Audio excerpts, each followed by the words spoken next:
나가겠습니다. 여호와는 내게 복을 주시고 너를 지키시기를 원하며 여호와는 그의 얼굴을 내게 비추사 은혜 베푸시기를 원하며 여호와는 그 얼굴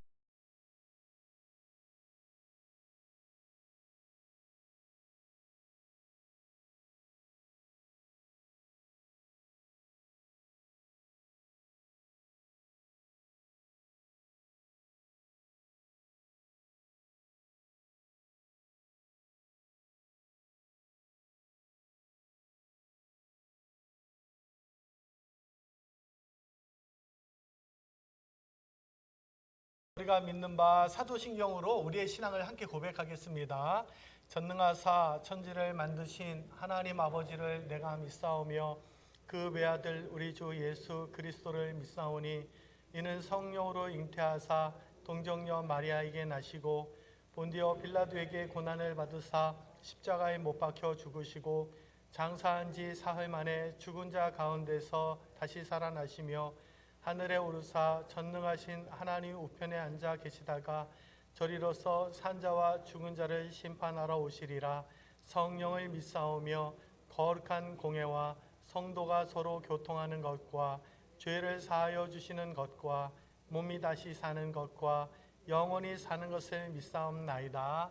아멘. 아멘.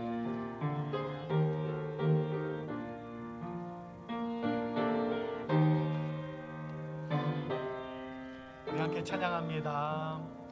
주 하나님 지으신 모든 세계 내 마음속에 그리워볼 때 하늘의 별 울려 퍼지는 데서 주님의 권능 우주에 찾네. 주님의 높고 위대하심은 내 영혼이 찬양하네. 주님의 높고 위대하심은 내 영혼이 찬양하네. 숲속이나 험한 산 골짜기에서 지저귀는 저 새소리들과 고요하게 흐르는 시냇물은 주님의 솜씨 노래하도다.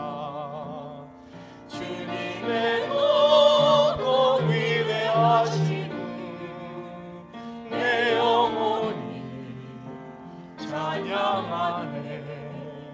주님의 높고 위대하심은 내 영혼이 찬양하네. 주 하나님 독생자 아낌없이 우리를 위해 보내주셨네. 십자가에 피 흘려 죽으신 주 내 모든 죄를 대속하셨네.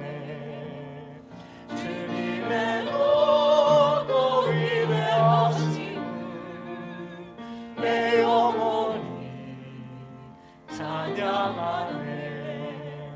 주님의 높고 위대하심은 내 영혼이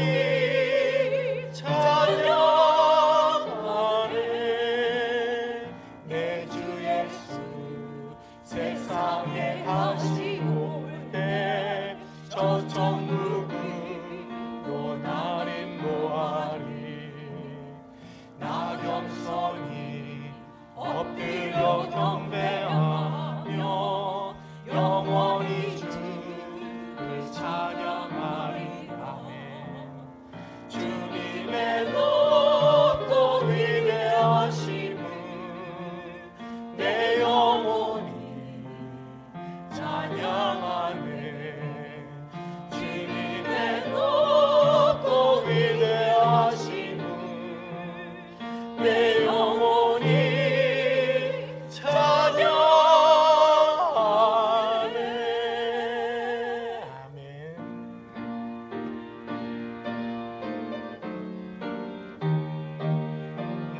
하나님 찬양합니다. 하나님의 크신 사랑 하늘에서 내리사 우리 맘에 항상 계셔 온전하게 하소서. 우리 주는 자비하사 사랑 무한하시니 두려워서 떠는 자를 구원하여 주소서. 걱정 근심 많은 자를 성령 감화하시며 복과 은혜 사랑받아 평안하게 하소서. 처음과 끝이 되신 주 항상 인도하셔서 마귀 유혹받는 것을 속히 끊게 하소서. 전능하신 아버지여 주의 능력 주시고 우리 맘에 임하셔서 떠나가지 마소서. 주께 영광 항상 돌려 천사처럼 섬기며 주의 사랑 영영토록 찬송하게 하소서. 우리들이 거듭나서 의미 없게 하시고 주의 크신 구원받아 온전하게 하소서. 영광에서 영광으로 천국까지 이르러 크신 사랑 감격하며 경배하게 하소서. 아멘. 아멘. 우리 하나님의 사랑과 은혜가 임하기를 사모하면서 우리 함께 고백하면서 찬양 드리겠습니다.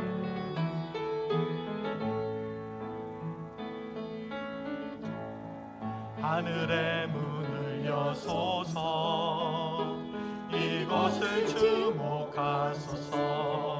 주를 향한 노래가 꺼지지 않으니 하늘을 열고 보소서. 이곳에 임재하소서. 주님을 기다립니다. 기도의 향기가 하늘에 닿으니 주여 임재하여 주소서.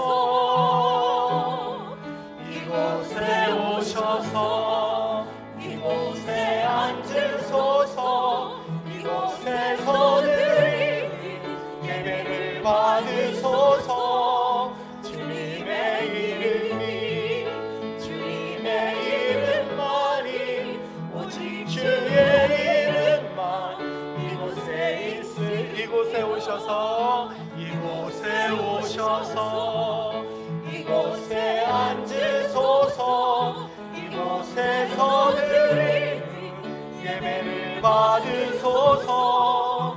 주님의 이름이 주님의 이름만이 오직 주의 이름만 이곳에 있습니다.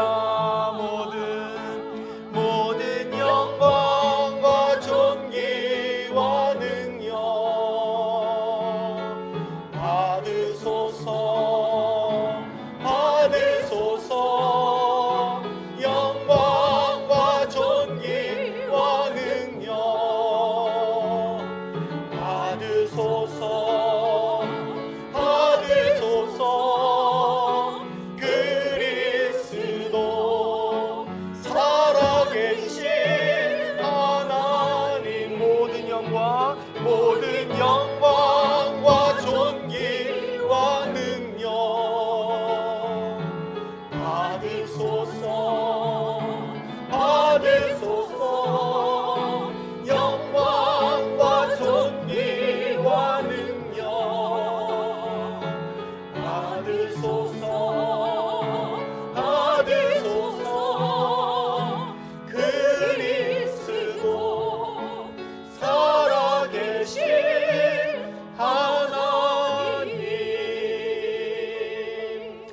아멘. 이 시간 자리에 앉으셔서 우리의 그 믿음의 고백으로 예수 그리스도 의지하며 함께 기도하겠습니다. 하나님, 한 주간의 삶을 조용히 주님의 임재 앞에 내려놓고 나아갑니다. 우리 안에 있는 염려와 걱정들 내려놓고 또 한 주간 하나님을 또 잊고 지내며 또 죄악 가운데 있었던 우리의 언행 가운데 있었다면 하나님 용서하여 주시옵소서. 또 예배 가운데 회복되고 우리 성도의 귀한 교제 가운데 또 하나 되는 복되고 귀한 시간 되게 하여 주시옵소서. 함께 하나님의 은혜를 구하며 함께 기도하겠습니다. 하나님 아버지, 오늘 우리들 가운데 함께 하여 주시며 또 우리가 하나님 앞에 나와 예배드리며 주께 또 기도할 수 있는 이 귀한 시간을 허락해 주심을 감사드립니다. 아버지 하나님, 이 시간 저희들의 이 믿음의 고백과 찬양 가운데 함께 하여 주셔서 하나님 우리에게 행하신 놀라운 일들을 경배하며 높일 때 하나님 우리에게 힘과 능력과 용기를 얻는 귀한 시간 되게 하여 주시옵소서. 하나님 한 주간도 우리의 삶에 또 여러 분주함과 또 염려들로 잊어버렸던 그 하나님을 향한 사랑과 마음이 있다면 주님 다시 한번 말씀 안에서 또 찬양과 기도 안에서 회복되게 하여 주시고 우리의 삶의 온전히 하나님의 말씀이 있음을 기억하며 신실한 주의 제자로 다시 한번 거듭나고 힘있게 나아가는 이 귀한 시간 되게 하여 주시옵소서. 오 주의 성령이여, 이 시간 우리들 가운데 임하여 주시고 오 주의 성령이 우리의 각 심령을 만져주시며 주장하여 주셔서 하나님을 경험하며 능력과 힘과 영광 가운데 거하는 이 모든 귀하고 아름다운 예배와 교제가 되게 하여 주시며 하나님의 사람으로 힘있게 거듭나는 이 귀한 신령한 시간, 하나의 복이 많은 시간 되게 하여 주시옵소서. 하나님 각 심령을 불쌍히 여겨주시고 하나님의 마음 앞에 진실되어 나가는 이 예배가 되게 하여 주시옵소서.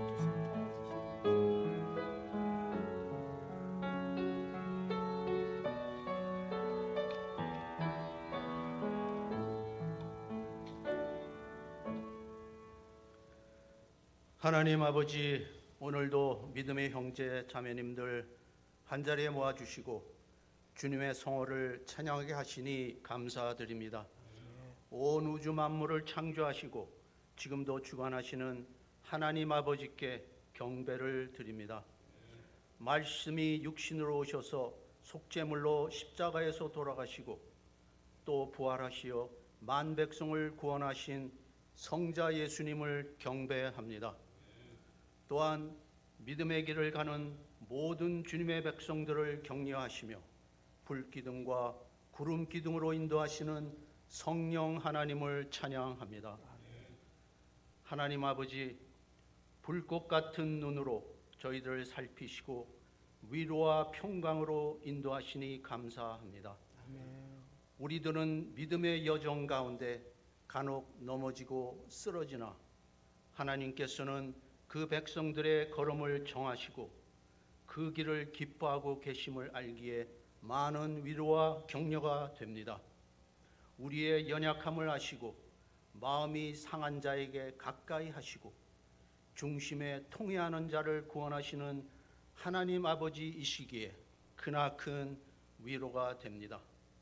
그러기에 여호와를 항상 의지하며 선을 행하며 또 하나님을 기뻐하게 하옵소서. 아멘. 또 주님께서 허락하신 이 공동체를 통해서 서로를 권면하고 세워갈 때 주께서 우리들의 마음의 소원을 이루어 주실 것이며 하나님께서 허락하시는 땅을 차지하며 풍성한 열매를 맺을 것을 믿습니다. 아멘. 하나님 아버지, 우리가 매일 성경을 통해서 우리 성도님들의 교제가 더욱더 두터워지게 하옵소서. 과연 그런가 하여 말씀을 묵상하고 각자의 생활 가운데 적용해 보며 그 경험을 서로 나누는 주님 보시기에 선하고 아름다운 장로교회로 인도하옵소서. 아멘. 하나님 아버지, 여러 성도님들이 영육간에 힘들어 하십니다. 오장로님 건강에 많은 어려움이 있으십니다. 문 집사님 또 이 집사님께서 불의의 사고로 몸이 많이 상하셨습니다. 우리 모든 장로교회가 간절히 기도드리기를 원합니다. 그들의 고통에 같이 하여 주셔서 외로운 싸움에 지치지 않도록 하시며 능력의 손으로 안수하시사 깨끗함을 얻기를 간절히 기도드립니다. 아멘. 이제 목사님께서 말씀을 증거하실 때 우리 영혼 깊은 곳에 감동을 주셔서 하나님을 향한 우리의 첫사랑을 일깨워 주시며 때로는 가시넝쿨 같은 일상에 묻어진 저희들의 믿음이 다시 뜨거워지는 역사가 있게 하시길 바라오며 지금도 저희들을 살아계셔서 인도하시는 주 예수 그리스도 이름으로 기도합니다. 아멘.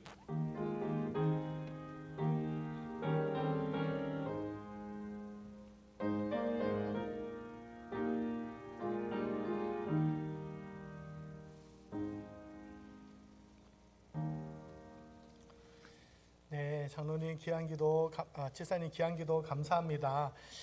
기도처럼 지금 많은 분들이 또 이렇게 출타 중에 있고 타주와 또 한국 가운데 또 올해 장기간 또 이렇게 나가 계시는데 위에서 기도해 주시고 또 여름에 또 이 여름 감기로 또 의외로 고생하시는 분들이 좀 계세요. 그래서 지금 그래서 못 나오신 분들도 계시는데 감기와 또 출타 중에 늘 안전하시길 바랍니다. 그리고 또 기도해 주신 것처럼 우리 교회 어른들 또 한우들을 위해서 서로 안부 나눠주시고 또 기도할 수 있는 저희 이제 귀하고 이제 가족 같은 그런 귀한 공동체 되기를 소망합니다. 저희 이제 주일 강고 이제 주보 통해서 함께 보시면 오늘 예배 가운데 오신 여러분 주님으로 환영하고 축복합니다. 일부에도 또 한국에서 타주에서 또 이곳에 이제 여행차 오신 또 분들이 많이들 이제 방문해 주셔서 또 이렇게 예배 드리고 가셨는데 또 이렇게 오래간만에 오시는 상황 가운데도 그렇고 또 함께 계속 성도의 귀한 교제 또 나누는 그러한 시간들이 계속 저희들에게도 많이 있기를 소망합니다.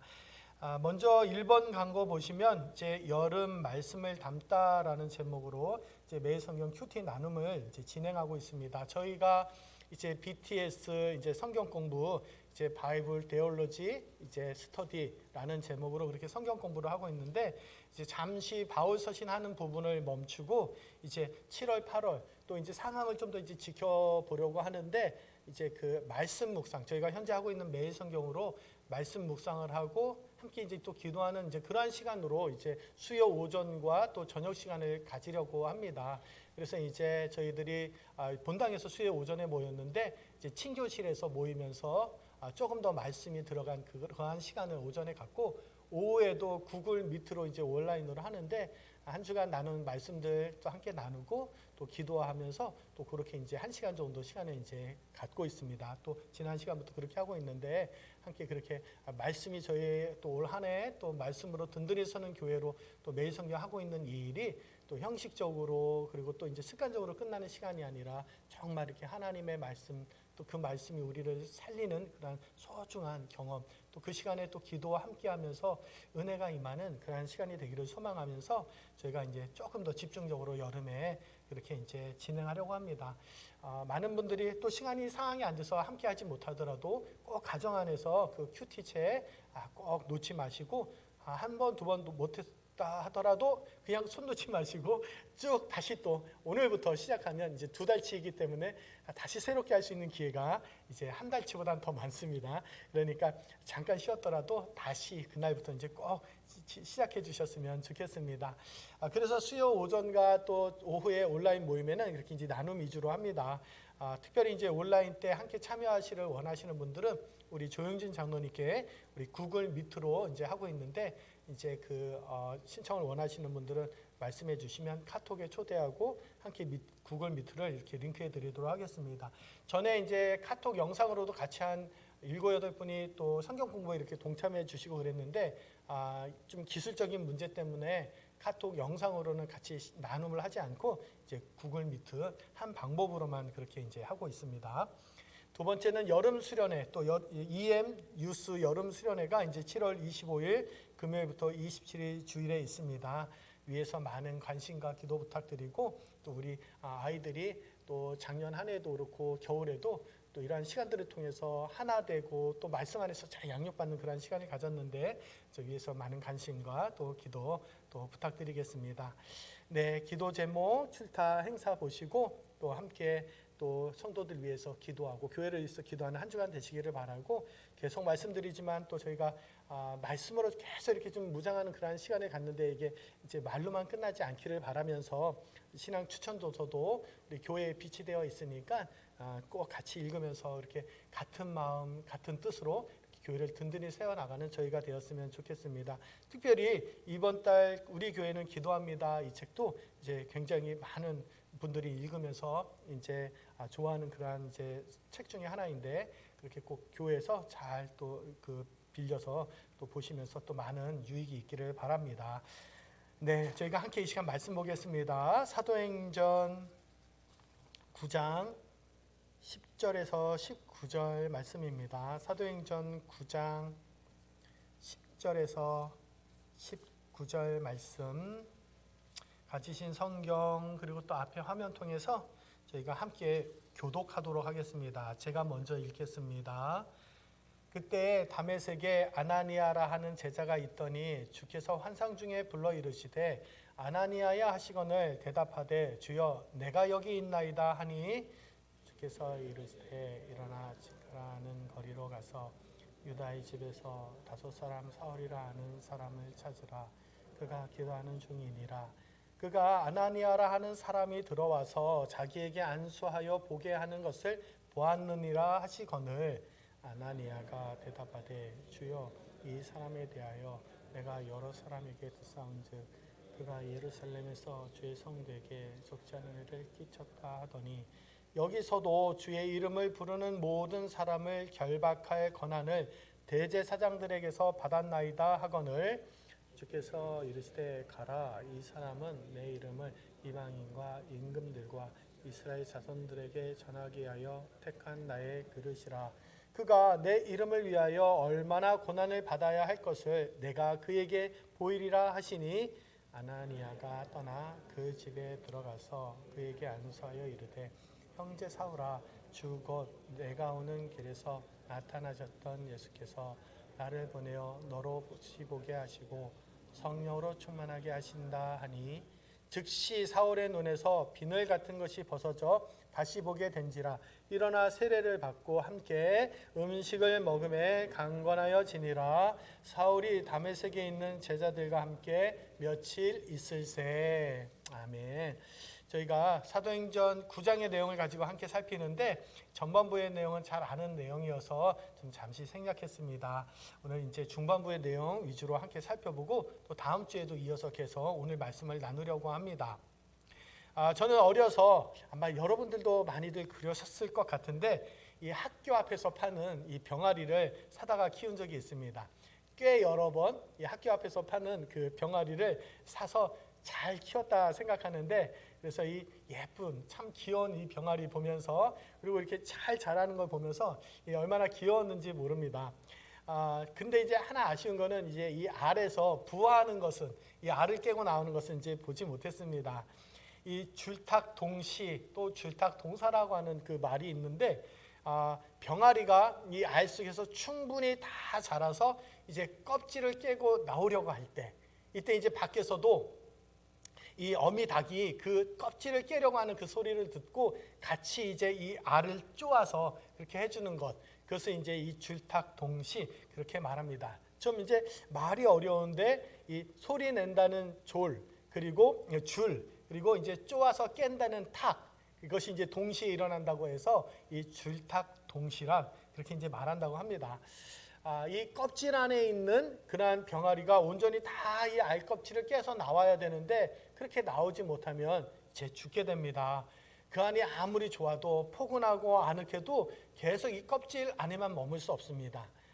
오늘 그렇게 이제 이 껍질을 깨고 이제 밖으로 나온 한 사람이 소개됩니다. 하지만 이제 스스로 깨지 못해서 하나님께서 이제 밖에서 그 껍질을 깨주신 경우죠. 이 사도행전 8장까지 이제 저희가 계속 살핀 것처럼 성령이 임하고 교회가 세워지고 확장되는 과정 가운데 이 예수 그리스도의 복음이 이제 예루살렘에서 이제 유대와 또 이 사마리아 땅으로 그렇게 이제 퍼져나가는 그 이야기를 우리가 이제 지난주 빌립 집사까지 해서 들었습니다. 그리고 이제 9장에서는 하나님께서 이제 구체적으로 이제 이 복음을 땅끝까지 전파하시기 위해서 어떻게 이 일을 준비하시는지를 이제 저희가 보게 됩니다. 말씀드린 것처럼 앞에 9장 앞부분의 내용은 다 읽지 않았지만 우리가 너무나도 잘 알고 있는 이 이방인의 사도로 부름받은 이 사울의 회심과 그리고 이 소명의 사건을 소개한 부분입니다. 이 사울은 유대인들이 그 스데반을 이제 죽일 때 저희가 살펴보았지만 그 현장에서 이 옷을 지키면서 증인으로 있었던 어쩌면 그 주동자의 역할을 했던 그러한 사람이었습니다. 그런 사람에 대해서 빌립보서 3장에서 바울은 자신을 가리켜서 이렇게 말하는데 이 할례 받은 이스라엘 사람이다. 그리고 나는 히브리인 중에 히브리인이다. 그리고 율법으로는 바리새인이다. 이렇게 말합니다. 사울은 당시의 유대교의 최고의 그러한 선생이었던 이 가말리알의 문화에서 율법을 공부한 사람입니다. 그리고 열심으로는 교회를 박해하고 또 율법의 의로는 흠이 없는 자라고 그렇게 자신을 소개합니다. 교회를 박해하는 것이 이 유대교의 열심히 하던 사람들의 그러한 자랑이었습니다. 우리가 예전에 성경 공부 때도 이 열심에 대한 부분을 잠시 나누었는데 이것은 자신의 목숨을 이제 희생하고 헌신할 만큼 그래서 내 목숨을 내어줄 만큼 때로는 다른 사람들의 목숨을 뺏어올 만큼 그렇게 결연한 의지와 신념을 가진 사람들 어떤 자신의 신념을 위해서라면 다른 사람의 목숨도 빼앗아 올 수 있고 내 목숨도 기꺼이 희생할 수 있는 그러한 신념이 바로 이 열심이었습니다. 그래서 이 스데반 집사의 그 순교의 경우처럼 실제 예수를 믿는 사람들이 이 율법과 또 이 성전을 모독한다고 여겨져서 그런 사람들을 막 잡아서 가두고 때리고 심지어 죽이는 일도 그렇게 서슴지 않았던 것이죠.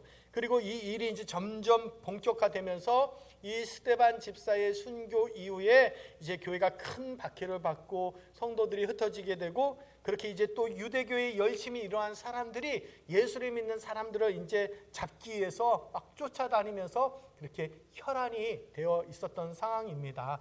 그 중에 한 사람이 바로 이 사울입니다. 그래서 9장 1절에 보면 9장 1절에 그의 이 의기양양한 모습을 소개하는데 이 사울이 주의 제자들에 대하여 여전히 위협과 살기가 등등하여 대제사장에게 가서라고 말합니다. 지금 이 예수 믿는 사람들 잡으려 하는 이 사울의 모습을 잘 보여줍니다. 아주 본격적으로 이러한 주의 제자들을 붙잡으려고 이제 두 손을 걷어붙인 그러한 상황이죠. 그런 그의 모습을 설명하면서 여전히 위협과 살기가 등등하다 그렇게 말합니다.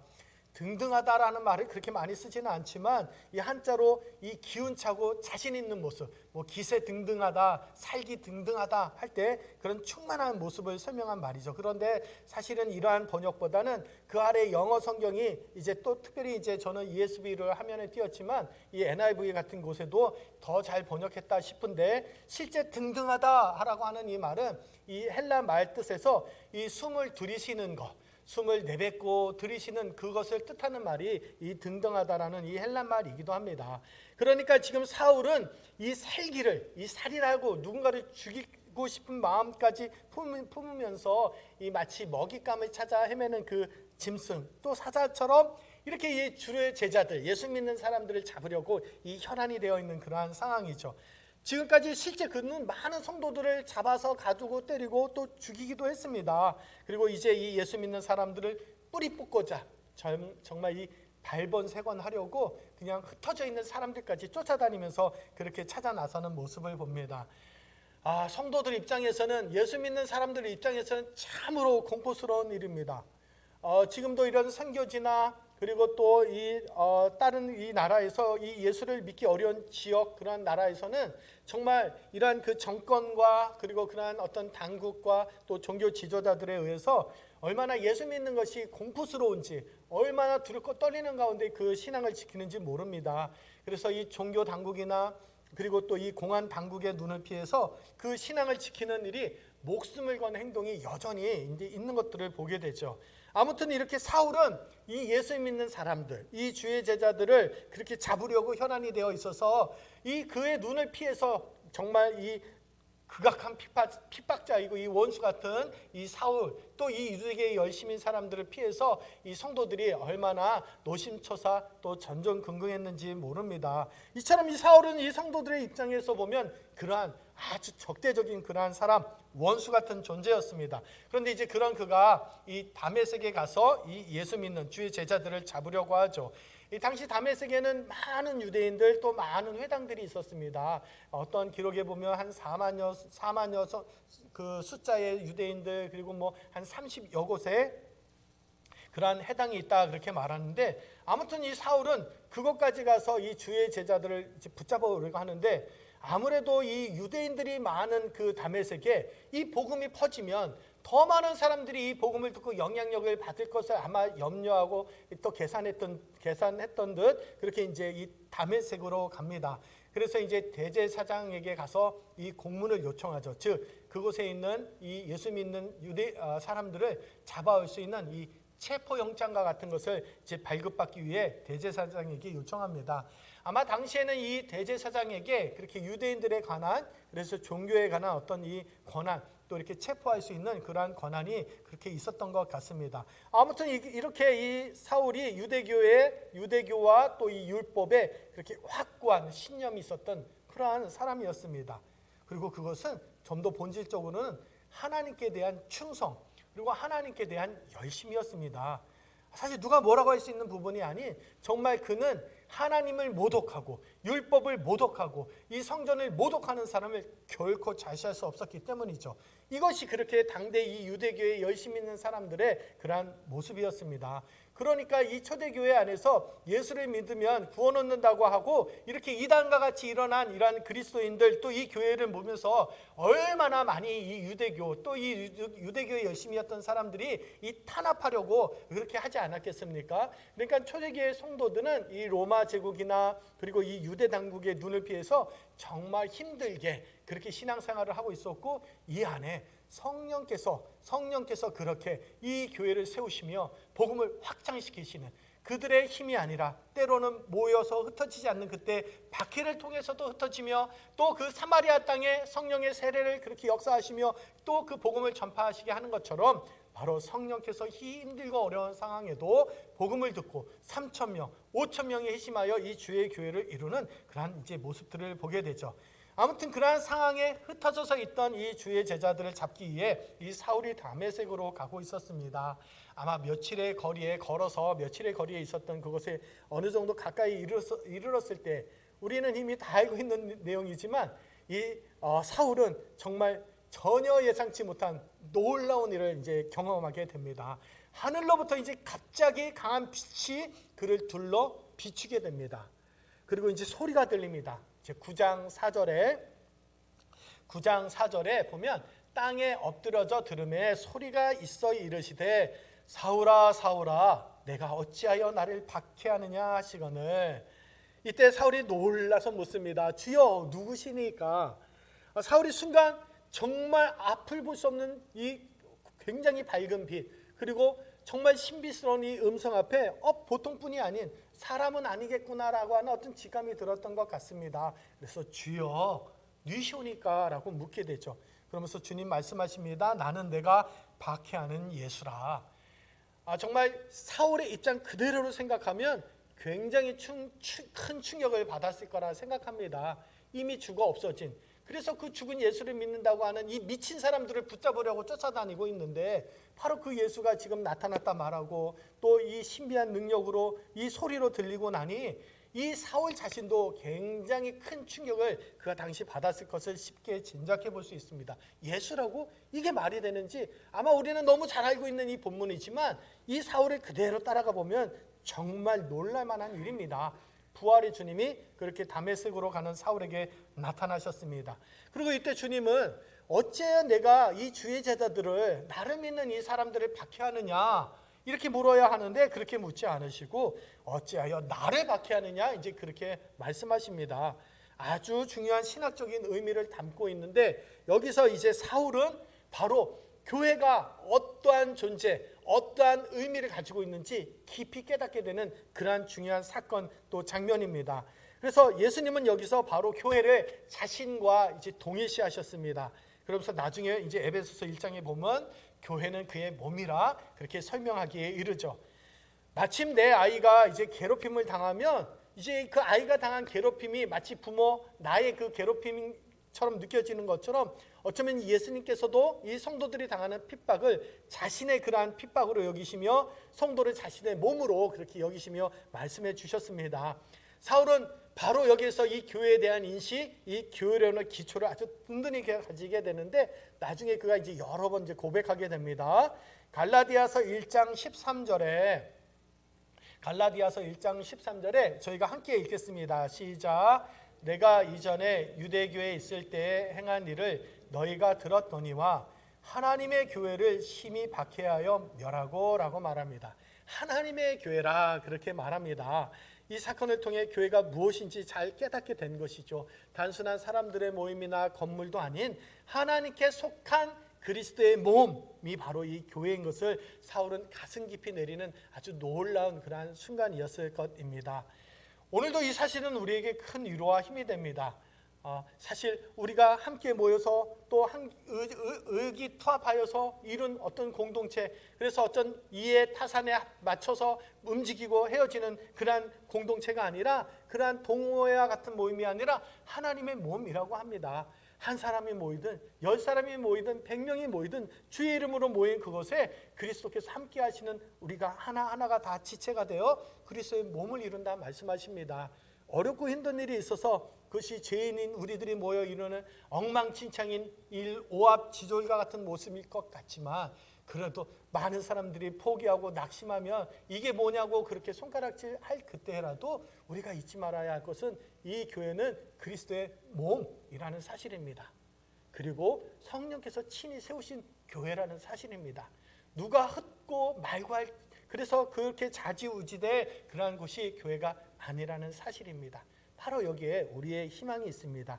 교회의 주인은 주님이시고 교회의 머리는 주인이시며 우리가 그의 몸이기 때문입니다. 부활의 예수님께서 사울에게 말씀하십니다. 9장 6절에 제가 읽어드리겠습니다. 너는 일어나 시내로 들어가라. 내가 행할 것을 내게 이를 자가 있느니라 하시니 말씀합니다. 이제 이 사울이 다메섹에 가서 해야 할 일을 알려줄 사람이 있다고 말합니다. 사울이 지금 눈은 뜰 수는 있었지만 아무것도 볼 수 없는 그러한 상태였습니다. 그래서 다른 사람의 손에 이끌려서 이제 그 다메섹 시내로 이제 마저 남은 그 길을 이제 가야 했습니다. 살기 등등하던 그 모습은 온데간데 없고 이렇게 순한 양이 되었습니다. 어쩌면 여전히 그의 안에 이 혈기가 그의 이 의가 남아 있다면 지금 일어난 일들이 그냥 해프닝처럼 우연찮게 일어난 그냥 불행한 일로 생각해서 나 다시 그냥 예루살렘으로 돌아갈래, 아니면 나 잠시 이 다메섹으로 들어가서 쉬었다가 상황이 좀 호전이 되면 몸이 좀 나아지면 다시 예수 믿는 사람들을 붙잡으러 갈래 라고 말하지 않았습니다. 사실 그럴 만한 기력도 없었습니다. 이제는 그의 혈기가 다 빠져 있는 것처럼 보입니다. 너무나도 사실 큰 충격이기 때문입니다. 오늘 우리가 너무 잘 들고 많이 듣고 잘 아는 내용이어서 그렇지 이 정말 혈기 등등해서 질주하면서 앞만 보고 달려가던 그에게 갑자기 일어난 이 사건, 강한 빛이 임하고 엎드러지고 앞을 못 보는 이 사건, 게다가 전혀 생각하지도 않은 죽은 예수가 나타나서 말했다는 이 사건은 정말 신비한 일이죠. 그래서 그 사실 앞에 그의 모든 혈기도 다 사라지고 만 것을 보게 됩니다.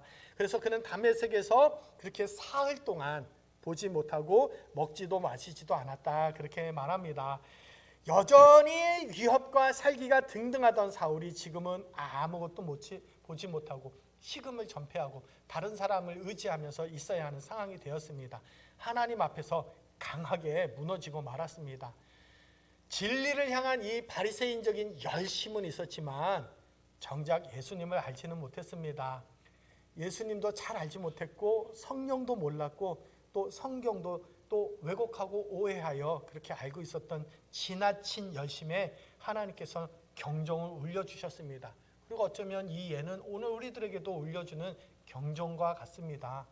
예수님도 모르고 성경도 모르면서 하는 그 열심, 우리가 하나님을 제대로 믿으려고 하는 그 마음, 정말 기도처럼 그 말씀을 상고하며 이것이 과연 옳은가 날마다 그것을 묵상하고 함께 나누는 그 진리에 대한 탐구와 그 어떤 그 욕심들 안에서 우리가 정말 예수 그리스도를 만나고 성령 충만하지 않는다면 오늘 이 사울처럼 오히려 그 열심이 자신은 물론이거니와 다른 사람들의 삶에도 사역도 파괴할 수 있다는 사실입니다. 우리는 정말 하나님 또 예수 그리스도와 성령과 그 말씀 안에 그분의 뜻이 무엇인지 잘 발견하는 것이 너무 중요하다는 사실을 이 사울의 모습을 통해 보게 됩니다. 부활의 주님은 그렇게 오만한 그의 질주를 중단시키셨습니다. 그리고 그의 옛 자아, 옛 관점, 그리고 옛 신학들을 다 깨트리셨습니다. 하나님께서 오늘 그를 그렇게 뒤흔들고 그리고 깨트리시는 그러한 순간을 그가 맞이하게 되었습니다.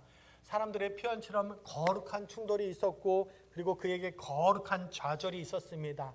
그리고 이 뒤집힘 그리고 이 거대한 흔들림, 그래서 이 땅이 흔들리듯 그가 설 수 없는 이 상황 가운데 이러한 놀라운 이 반전, 이 역전이 없었다면 그가 어찌하여 진정으로 구원을 받으며 또 어찌하여 참된 이 예수의 증인으로 그 이방의 사도로 그가 쓰임받을 수 있었겠습니까? 원하진 않았지만 갑작스러운 일이었지만 그가 이 일들을 통하여 하나님의 놀라운 쓰임받는 그 이방의 그릇이 되었다는 사실입니다. 자기 주도적인 이 삶, 사역, 신학을 가지고 몰두하고 질주하던 그가 이 하나님의 이 역사에 꼼짝없이 잡혀서 아무것도 하지 못하는 이러한 신세가 되고 말았습니다. 그리고 하나님은 그 3일의 시간 속에 그 보지 못하는 암흑과 같은 시간 속에 그를 새롭게 창조하시는 새 창조의 놀라운 역사를 이루어 가셨습니다. 앞을 못 보는 불행의 순간이지만 참 주인이 바뀌는, 과연 누구를 위해 이 일을 하는지, 내 삶의 주인은 누구인지를 깊이 깨닫는 그러한 놀라운 은혜를 경험하게 되었습니다. 어쩌면 오늘날도 우리들에게 이 칠흑 같은 어둠의 순간들을 맞닥뜨리고 이 사흘에 보지 못하며 식음을 전폐해야 할 시간들을 우리가 영적으로나 또 삶의 시간들에 가질 수도 있다 생각합니다. 그 시간 안에 다시 한번 그 은혜의 주님, 우리를 부르시고 인도하시는 그 하나님께서 또 그 삶에 하나님의 은혜와 축복이 임하기를 주님의 이름으로 간구합니다. 우리 모두도 그렇게 어려운 가운데 얼마든지 거할 수 있음을 이 보여준 대목입니다. 전에 함께 이 신학 공부를 하던 분이 참 나쁜 짓을 많이 한 분이 계셨습니다. 실제 이렇게 하나씩 일일이 열거하지 않겠지만 실제 나쁜 일을, 사람을 때리고 하는 나쁜 짓을 참 많이 한 그런 분이었는데, 이제 그분의 간증을 들어보면 그렇습니다.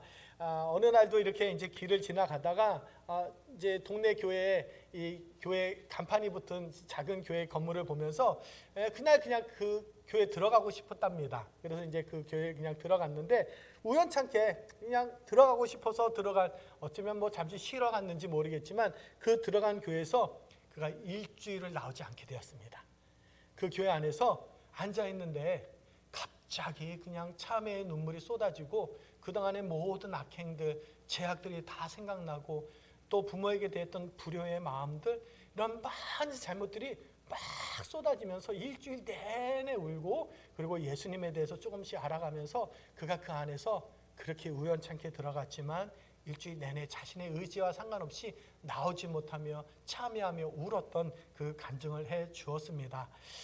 예수님께서 나의 구주라고 고백하는 순간까지, 그래서 보면 그 참 혈기등등한 사람, 또 정신적으로나 육체적으로나 그렇게 의지도 신념도 강해 보이는 그러한 사람이었는데, 누가 보면 절대로 그의 생각과 신념을 깨트릴 수 없다고 생각한 그러한 분이었는데 그렇게 뒤집어지는 놀라운 역사를 경험한 그러한 이야기를 해 주었습니다. 오늘 이 사울이 그렇게 부활의 예수님께 꼼짝없이 사로잡힌 거죠. 그래서 앞을 보지 못하며 3일 동안 그 식음을 전폐했습니다. 사흘 동안 정말 무슨 생각을 했을까?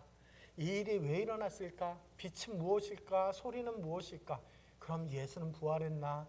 그러면 이 부활의 예수님은 또 나에게 무엇을 원하나? 참 많은 생각들을 그렇게 고민하며 금식하며 지났겠다 싶습니다. 그러한 가운데 이때에도 하나님은 그를 위해 일하셨습니다. 그가 이룬 일이 아니라 하나님이 그를 위해 일하신 이 모든 과정 가운데 있었는데, 10절에 다메섹에 있는 이 아나니아라는 제자를 불러서 사울을 찾아가 안수하여 다시 보게 하죠. 저희가 이 아나니아의 사역에 대해서 다음 주에 이제 함께 살펴보려고 합니다. 아무튼 지금 이렇게 아나니아가 이 다메섹에 있던 이 선지자, 주의 제자 아나니아가 이제 그 주님의 부르심, 환상 가운데 주님의 부르심을 이제 듣고 이 사울을 찾아가는 내용입니다. 사실 이 사울을 찾아가는 것은 본인도 잘 알고 있습니다. 13절 14절에서 그도 말하는데 이제 위험을 자초하는 일이죠. 이 토끼가 사자굴에 들어가는 그러한 꼴이 되고 말았습니다. 그래서 정말 이 성도들을 잡으려고 하는 이 사람, 이미 이 대제사장에게 공문을 받아왔는데 내가 그에게 가면 어떻게 되라는 말씀이냐, 그렇게 따지듯이 하나님께 정말 되묻는 그러한 이제 모습도 보였습니다. 그러나 이때 주님께서 아나니아에게 말하죠. 9장 15절 16절입니다. 저희가 함께 읽겠습니다. 9장 15절 16절 주께서 시작. 주께서 이르시되 가라, 이 사람은 내 이름을 이방인과 임금들과 이스라엘 자손들에게 전하기 위하여 택한 나의 그릇이라. 가라고 말합니다. 그리고 이제 아나니아는 여기에 순종하죠. 참 다음 구절 이 부분도 함께 더 보겠습니다. 그가 내 이름을 시작. 그가 내 이름을 위하여 얼마나 고난을 받아야 할 것을 내가 그에게 보이리라 하시니. 네, 지금 그렇게 이 아나니아는 이 주님의 말씀을 들으면서 큰 충격에 이제 빠졌을 거라 생각해 봅니다. 지금 상황적으로 전혀 이해가 되지 않는, 또 말도 안 되는 그러한 주님의 부르신 가운데 있었습니다. 교회를 가장 박해하던 사람, 그가 지금 나타났는데 그에게 가라고 하는 이 주의 사명을 받기에 정말 이 아나니아도 당혹스럽기는 이 마찬가지였습니다. 사실 생각해 보면 우리가 아까도 말씀드렸지만 우리가 지금 이 바울의 모습을 너무나도 잘 알고 있어서 바울은 준비된 하나님의 사람이야, 바울은 정말 열심히 하나님께서 쓰임받을 만한 그릇이야 라고 자연스럽게 당연하게 생각하지만, 사실 생각해 보면 이 장면 그대로 사울은 전혀 하나님의 그 그릇에 쓰임받기에 합당한 사람이 아닙니다. 이 사울은 정말 하나님께서 쓰실 만한 그런 사람이 못 됩니다. 오히려 이 하나님을 믿는 일을 대적하고 하나님을 믿는 사람들을 이 붙잡아들이는 이 사람, 왜 굳이 이 사람을 들어쓰시는지 이 아나니아 입장에서는 전혀 이해가 되지 않았을 것입니다. 사실 신실하고 능력 있는 선한 성령 충만한 사람 얼마나 많이 있었습니까? 이 스데반도 그랬고 빌립도 그랬고 이 준비된 헬라파 유대인들이 얼마나 많이 있었습니까? 그런데 하필이면 왜 이 사울이냐 이 말이죠. 왜? 전혀 보기에 깜도 아니고 감당할 만한 인물도 능력도 준비도 안 되었는데 왜 그를 사용하시는지 이 아나니아는 전혀 이해할 수가 없었습니다. 사실 이해 측면에서는 이 유대인들도 마찬가지입니다. 저희가 읽지는 않았지만 이 9장 중반부에 사실 이 유대인들의 변화된 모습을 보고 유대인들도 매우 당황스럽고 혼란스럽습니다. 아니, 붙잡으러 갔던 사람이 다시 예수를 전하는 걸로 나타나니까 이게 장난하는 것도 아니고 이 이중 스파이로 온 것도 아닌 것 같고, 정말 이 유대인들이나 주의 제자들이나 이 변화된 이 사울의 모습 때문에 다 혼란스러워하기는 마찬가지였습니다. 왜 하나님께서 이렇게 하셨는지 알지 못하지만 분명한 것은 하나님께서 이렇게 반전의 드라마를 쓰시며 얼마든지 하나님의 사람을 하나님께서 사용하실 수 있다는 사실입니다. 우리가 보기에는 준비된 사람, 믿음 충만한 사람, 성령 충만한 사람, 지혜가 충만한 사람이 얼마든지 있었지만 하나님의 뜻과 주권적인 계획 안에 들어쓰실 사람은 들어쓰실 수 있다는 사실이죠. 우리가 보는 외적인 조건들 상황 가운데 그가 쓰임받을 사람인가 아닌가 우리가 비교하고 판단할 수 없다는 사실입니다. 그것은 하나님의 뜻 가운데 있죠. 그리고 저와 여러분도 마찬가지입니다. 준비가 되어 있지 않던 우리의 상황이 어찌 되었던 내가 자신 있다고 쓰임받고 자신 없다고 쓰임받는 사실이 아니라는 것이죠. 모세를 통해서도 발견하고 그리고 또 많은 부르심을 입은 사람들을 통해 발견되는 것은 하나님의 뜻 가운데 우리가 세우심을 받고 부르심을 받으며 사용된다는 사실입니다. 그때 우리 모두도 아멘하고 순종할 수 있는 저와 여러분 되기를 주님의 이름으로 축복합니다. 그렇게 이제 이 아나니아가 이 순종하며 가라 하는 말씀에 순종하며 이 사울을 찾아가 안수하며 기도합니다. 사도행전 9장 17절 18절에 사도행전 9장 17절 18절에 저희가 한 목소리로 읽겠습니다. 시작. 아나니아가 떠나 그 집에 들어가서 그에게 안수하여 이르되 형제 사울아, 주 곧 내가 오는 길에서 나타나셨던 예수께서 나를 보내어 너로 다시 보게 하시고 성령으로 충만하게 하신다 하니 즉시 사울의 눈에서 비늘 같은 것이 벗어져 다시 보게 된지라 일어나 세례를 받고. 이 아나니의 안수기도로 사울의 눈에서 비늘 같은 것이 벗어져 다시 보게 되었죠. 이것은 주님의 그 계획 가운데 있었던 이름을 우리는 잘 압니다. 그렇게 사울에게 말하셨고 또 이 아나니에게 말하셨고 결국 마치 그 고넬료와 베드로가 만나 그 하나님의 선한 역사를 이룬 것처럼 이렇게 하나님의 역사가 이루어지고 성령이 그에게 임하고 세례를 받고 이제 믿는 자가 되고 하나님의 그릇으로의 시작을 걷게 되었습니다. 여기서 이제 비늘이라고 하는 말은 이제 당시에 이 의학 문헌에서도 이 살갗에 생기는 그러한 이제 비늘과 같은 이 얇은 껍질을 그렇게 의미한다고 합니다. 그러니까 이렇게 실제 이것이 얇은 껍질이나 막을 의미하는 그 단어가 쓴 것으로 보면 아마도 실제 이 사울의 눈에서 그렇게 이 비늘 같은 이 물고기 비늘 같은 일종의 얇은 막이 그렇게 정말 이제 떨어져 나가서 그의 시력이 회복된 것으로 보입니다.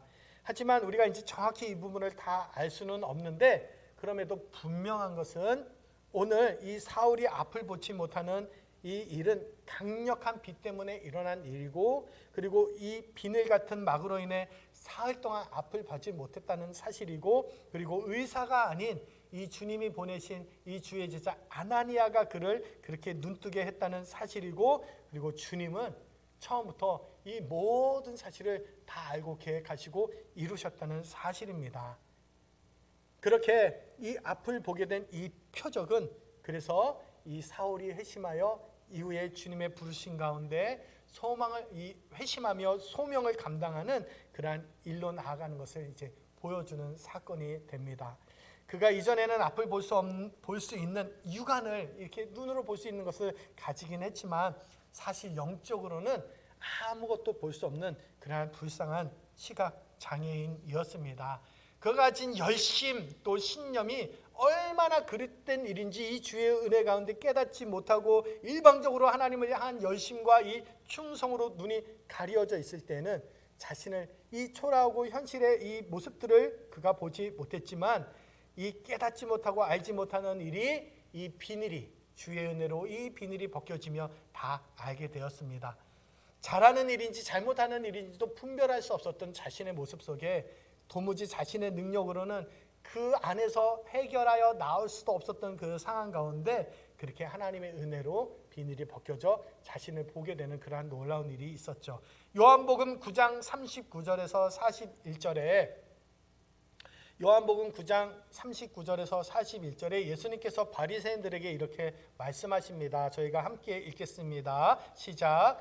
예수께서 이르시되 내가 심판하러 이 세상에 왔으니 보지 못하는 자들은 보게 하고 보는 자들은 맹인이 되게 하려 함이라 하시니 바리새인 중에 예수와 함께 있던 자들이 이 말씀을 듣고 이르되 우리도 맹인인가? 예수께서 이르시되 너희가 맹인이 되었더라면 죄가 없으려니와 본다고 하니 너희 죄가 그대로 있느니라 하고 말씀합니다. 바리새인 중에 바리새인이라고 하는 사울이 본다고 말했지만 실상은 볼 수 없는 사람인 것을 알게 되었습니다. 예수님 말씀처럼 오히려 못 보았더라면 죄가 없으려니와 그가 나는 바리새인이요 나는 본다고 말하면서 자신을 알지 못하는 그러한 맹인 또 죄인이 되었습니다. 볼 수 없으니 나의 죄가 나의 잘못이 무엇인지 알 수도 없었습니다. 예수님은 누가복음 11장 34절 36절에서 이렇게 말씀하십니다. 누가복음 11장 34절 36절 함께 읽겠습니다. 시작. 내 눈의 등불은 눈이라. 내 눈이 성하면 온몸이 밝을 것이요 만일 나쁘면 내 몸도 어두우리라. 그러므로 내 속에 있는 빛이 어둡지 아니한가 보라.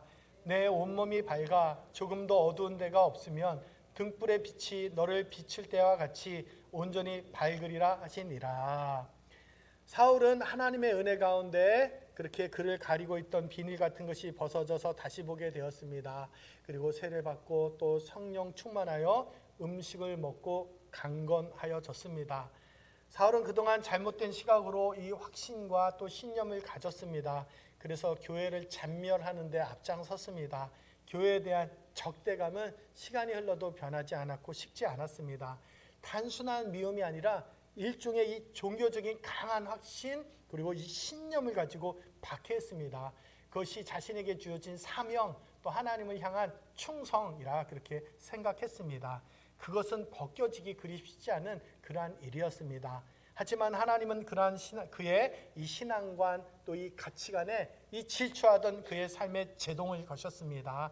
아예 볼 수 없게 만드셨고 또 그렇게 하실 수 있는 분이 바로 전능하신 분, 바로 예수 그리스도인 것을 깨닫게 하셨습니다.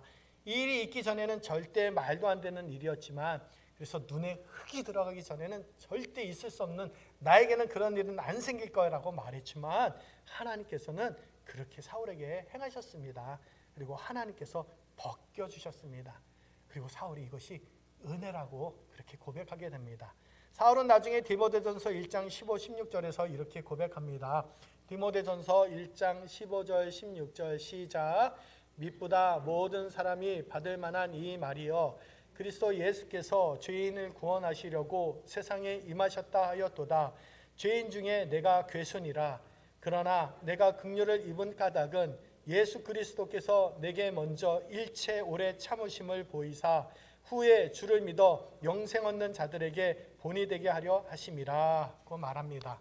비닐 같은 것을 벗고보니, 은혜 가운데 나아가다 보니 이 살기와 유업으로 숨을 쉬고 있던 이 혈기등등하던 이 인생이 얼마나 잘못되었는지 이제 알게 되었습니다. 비닐 같은 것을 벗고보니 하나님께서 그에게 바라시는 그 사명이 있음도 깨닫게 되었습니다. 그는 고난받는 전도자가 되었습니다. 핍박하는 박해자가 고난받는 전도자가 되었습니다. 누가 시켜서 한 일도 아니고 심지어는 본인이 하려고 그렇게 한 일도 아닙니다. 하나님께서 하셨습니다. 하나님의 은혜였죠. 하나님께서 뒤집으실 때 그는 뒤집히고 말았습니다. 고린도전서 15장 9절 10절에서 고린도전서 15장 9절 10절에서 바울은 이렇게 말합니다. 함께 읽겠습니다. 시작. 나는 사도 중에 가장 작은 자라. 나는 하나님의 교회를 박해하였으므로 사도라 칭함받기를 감당하지 못할 자니라. 그러나 내가 나 된 것은 하나님의 은혜로 된 것이니 내게 주신 그의 은혜가 헛되지 아니하여 내가 모든 사도보다 더 많이 수고하였으나 내가 한 것이 아니요 오직 나와 함께 하신 하나님의 은혜로라고 말합니다. 아멘. 사울이 오히려 앞을 보지 못하고 다시 비늘이 같은 것이 벗겨져 자신의 잘못된 삶과 또 그 길을 알고 회개하고 사명을 감당하게 된 것 모두 은혜입니다. 사람은 본질상 또 구조상 이 스스로의 잘못과 또 실수를 결코 알지 못합니다. 이 형제의 눈 속에 있는 이 작은 티는 보지만 자기의 눈 속에 있는 커다란 들보는 보지 못하는 것이 사람이라고 말씀하셨습니다. 남의 작은 잘못은 쉽게 보지만 내 안에 있는 큰 잘못은 잘 찾아지 못하는 것이 사람이라고 그렇게 말씀하십니다. 탈무드에 이런 글이 있습니다. 두 사람이 굴뚝을 청소하고 이제 나왔는데 한 사람은 얼굴에 이제 재가 묻어서 이제 검게 되었고 다른 한 사람은 이제 얼굴에 전혀 재가 묻지 않았습니다. 한 사람은 깨끗한 얼굴로 나오고 한 사람은 얼굴에 재가 묻은 이제 더러운 얼굴로 나온 것이죠. 그러면서 묻습니다. 둘 중에 과연 누가 세수를 하였을까?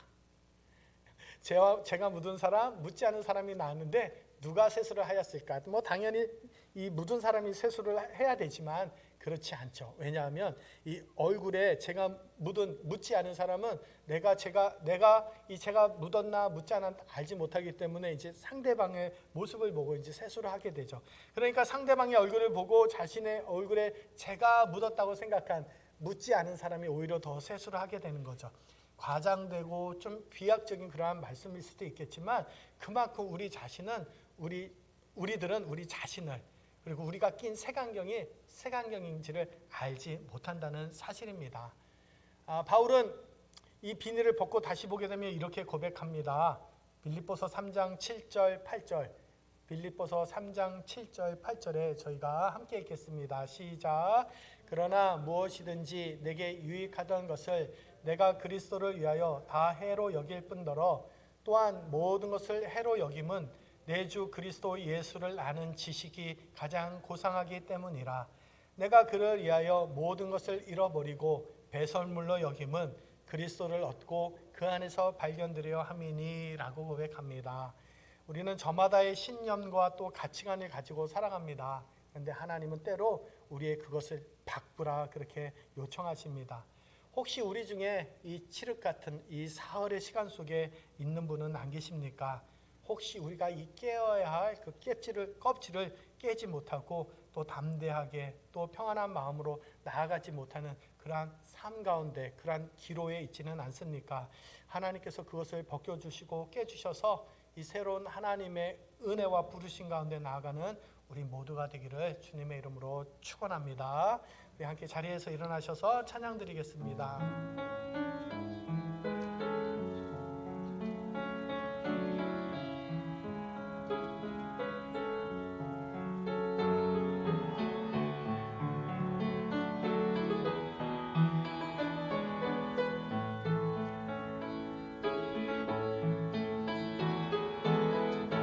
주께 가오니 날 새롭게 하시고 주의 은혜를 부어주소서. 내 안에 발견한 나의 연약함 모두 벗어지리라. 주의 사랑으로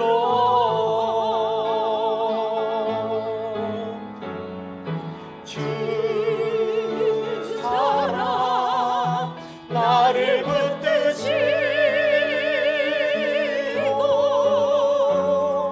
주 곁에 날 이끄소서.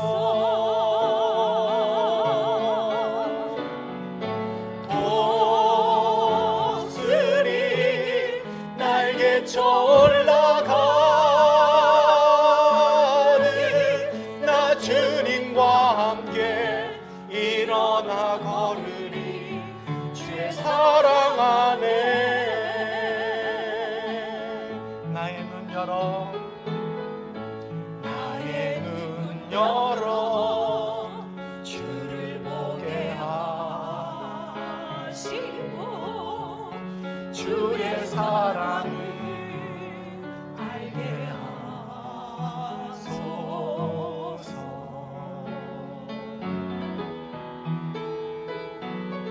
내 나의 삶에 주 뜻 이뤄지도록 새롭게 하소서. 주의 사랑으로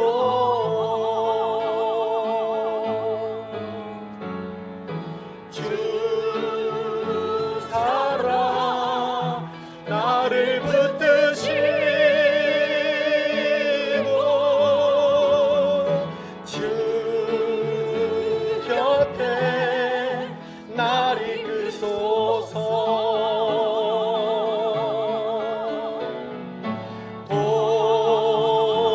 도스리 날개쳐 올라가듯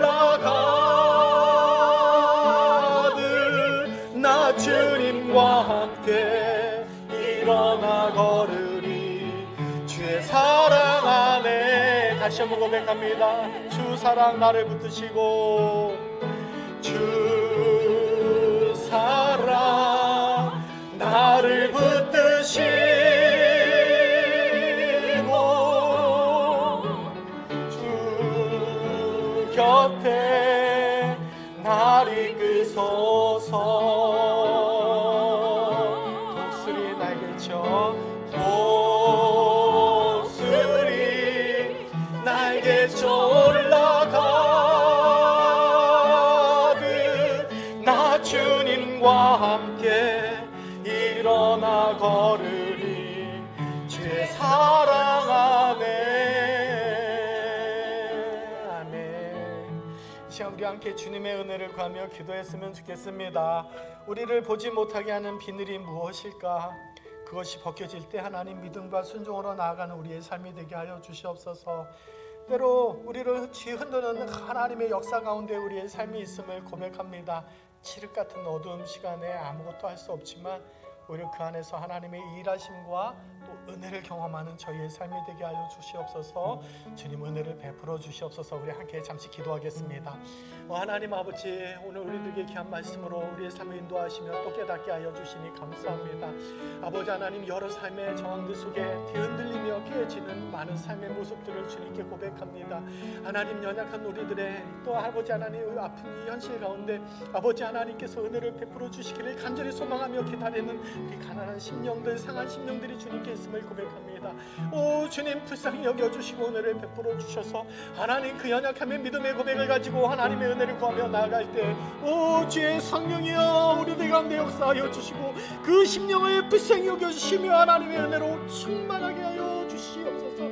하나님 진리의 갈급한 가운데 나가는 심령들, 하나님 육신의 회복을 구하며 나가는 심령들, 그 하나님의 살아계심을 경험하며 주는 나의 주님이라 고백하기로 작정하며 성령의 충만한 가운데 나아가고 소망하며 이 하나님의 신실한 사람들 가운데 주여 그 빛을 거두어 주시며 그 3일의 지륵 같은 시간들 속에 하나님을 만나는 은혜를 경험하게 하여 주시옵소서. 아버지 하나님, 그래서 세상 가운데 담대히 힘차게 나아가는 인생들 되게 하여 주시고 연약한 우리를 통하여 일하시는 하나님을 만나 경험하는 인생들 되게 하여 주시옵소서. 하나님, 껍질을 끼기 어려워 두려운 마음에 또 그렇게 주저하며 머뭇거리고 있는 인생들에게 아버지 하나님의 인도하심 가운데 담대히 선포하며 나아가는 인생들 되게 하여 주시고 독수리 날개처럼 힘차게 날아오르듯 그 하나님의 말씀 안에 성령의 능력 안에 이 땅에 주어진 하나님의 삶을 신실히 이뤄나가며 복음의 증인으로 살아가는 하나님의 사람들 되게 하여 주시옵소서. 주님 은혜를 베풀어 주시고 이 시간 주의 모임 가운데 이 주의 귀한 건설들 가운데 함께 하여 주시기를 간절히 바라오며 그 주의 주님 나아갑니다.